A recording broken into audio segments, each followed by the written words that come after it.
Ribuan penambang rakyat yang tergabung dalam Koperasi Ratu Jaya Perkasa melakukan orasi di area tambang emas Blok Cibulu yang berada di wilayah Kecamatan Ciemas, Kabupaten Sukabumi. Dalam orasinya, para penambang meminta izin pertambangan rakyat IPR dan wilayah pertambangan rakyat WPR segera direalisasi. Sebanyak 1.700 penambang yang sudah memiliki KTA. Para penambang tersebut berasal dari Kecamatan Ciemas, Kecamatan Simpenan, dan Kecamatan Waluran. Menurut Ketua Koperasi Siti Maimuna mengatakan, Koperasi Ratu Jaya Perkasa sudah menempuh izin kepada pihak perhutani dan KLH sebagai pemilik lahan. Seperti yang diketahui sebelumnya, pihak Koperasi Ratu Jaya Perkasa telah mengajukan untuk area pertambangan seluas 19 hektar, namun terrealisasi hanya 10 hektar. Kedepannya, area tambang rakyat yang akan legal tersebut akan menjadi percontohan atau plot project di Provinsi Jawa Barat jika terrealisasi.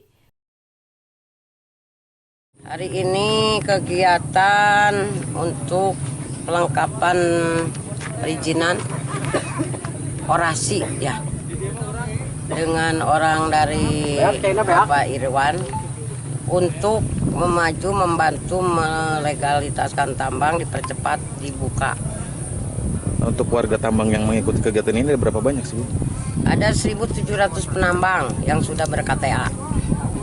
Bun, bisa dijelaskan ini kan tambang rakyat yang legal itu kan baru pertama kali ini di provinsi. Bisa dijelaskan seperti apa?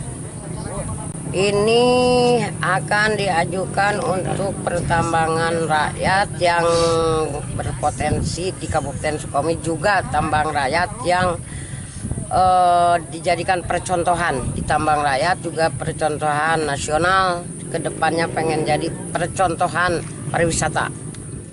Sementara itu, Ketua Umum Generasi Penambang Emas dan Batuan Indonesia atau GPB, Irawan Abdil Hamid mengatakan, pihaknya sangat mengapresiasi perjuangan koperasi yang saat ini sedang mengurus izin IPR dan WPR. Pihaknya sebagai wadah perjuangan penambang memiliki kewajiban untuk mendampingi aksi para penambang di wilayah Ciemas ini. Tambang rakyat sudah diberikan koperasi dalam undang-undang, tetapi selama ini selalu terbentur dengan perizinan. Akibatnya penambang selalu dikriminalisasi dengan pidana undang-undang pertambangan. Menurutnya, pidana khusus bagi penambang dapat digugurkan hanya dengan memiliki IPR tersebut. Semua bisa ditempuh baik melalui koperasi maupun perorangan.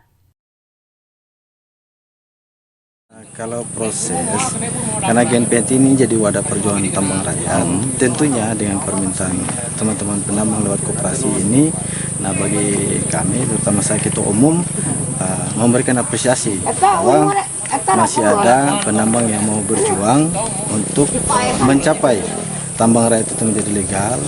Ketika tambang rakyat itu legal, tentunya negara akan kuat. Di dalam undang-undang sudah jelas memberikan porsi terhadap tambang rakyat.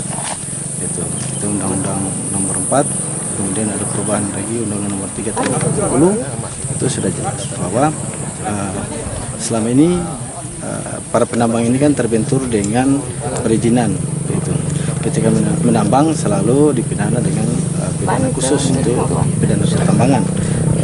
Pasal yang dipakai itu pasal 158, Undang-Undang Pertambangan. Padahal kita tahu bahwa untuk menggugurkan tambang pidana khusus di Undang-Undang Pertambangan itu hanya dengan satu IPR. Dari Kecamatan Ciemas, Kabupaten Sukabumi, Indra Sofyan melaporkan.